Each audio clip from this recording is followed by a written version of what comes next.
Now, let's try another problem. That was taking us and we looked at factored form into standard form. But now we also want to talk about vertex form. So we know that the vertex is -4, -1. So let's remember that that means that we have an h and a k, and then the y-intercept is 0, 7, and an x and a y. So use both these facts to find the vertex form, and it gives you a hint. You know everything but a in this vertex form that we're looking at right here. So we have y, let's just start out with the general vertex form, is equal to a, which we'll find out later, x, and then remember if it's minus h, so it's minus a -4 because our h is -4.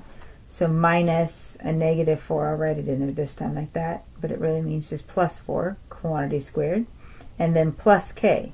So k is -1, so we'll write it as -1. But now that's, you notice we have a, x, and y, but that's when our 0.07 comes in. So I can plug in for 7, just like when we were trying to find b in linear functions. Now we're trying to find that a, and we just plug in what we know. So x is 0 plus 4, quantity squared minus 1. So 7 is going to be equal, actually, let's bring this, add the 1 to the other side. So we actually have 8 on this side is equal to a times 0 plus 4 is 4, and that squared would be 16. So 8 over 16 would be equal to a, but we always want to reduce. So it would be 1/2. And that means that we have y is equal to 1/2 times x plus 4 quantity squared minus 1.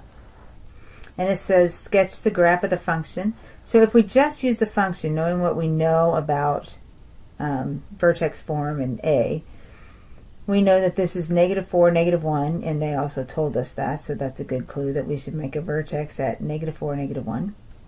A is positive, so I know my graph is going to go up, but a is less than 1, and it's positive. So that means that it's going to be a little bit wider, and it's going to be going up. It's just a sketch. So we sketched the graph. Now we're ready to convert our vertex form to standard form. So how do we do that? You just multiply. So I'm going to leave the 1/2 on the outside, and x plus 4 quantity squared really means x plus 4 times x plus 4. So you can multiply two things at a time.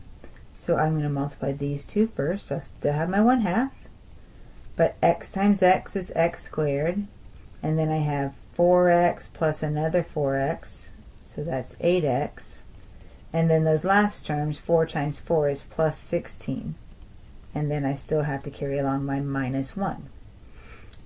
My quantity squared has to stay in 1 when I multiply it out. It's still in parentheses, so I can add and multiply like I'm supposed to. So now I'm going to take the 1/2 and multiply it times the x squared and have -1/2 x squared. And I'm going to make 1/2 times 8, and that would be plus 4x, and 1/2 times 16, which would be plus 8, and then I have to still subtract my 1. So I end up with y is equal to 1/2 x squared plus 4x plus 7. Now I probably should have written y equal all along, but I was just so concerned about getting the things multiplied right that I forgot to write my y equal. But if you do that on a test, as long as you have your answer as a y equal, you'll be okay.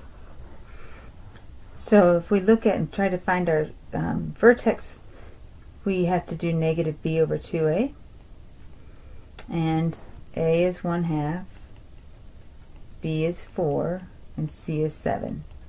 So negative b would be -4 over 2 times 1/2, and 2 times 1/2 is just 1, so this is really -4, and that is the vertex that we started with, so we're feeling pretty good. And then we just plug that into f of -4 is going to be 1/2 times -4 squared, which happens to be 1/2 of 16, plus 4 times negative 4, and 4 times negative 4 would be negative 16. And then we have plus our 7. 1/2 of 16 would be 8, minus 16, plus 7. Well, 8 minus 16 is going to be negative 8, plus 7 is going to give us a negative 1. So our vertex is negative 4, negative 1, just like we thought. So then it asks us, and we can verify that. Let's go ahead and verify it. So here was our 1/2. There's our vertex form, and there is our standard form, and they are the same, and so we know that we did them correctly. But it says on their paper, what did you notice about the A value? So the A value in vertex form, or in standard form, is this one. And the A in the vertex form is this one. This is A, and this is A. So we know that A is the same in both, and it actually ends up being all forms. That's kind of a nice thing to know. If you can find A, then it doesn't matter what form of equation is, you know what the coefficient is going to be.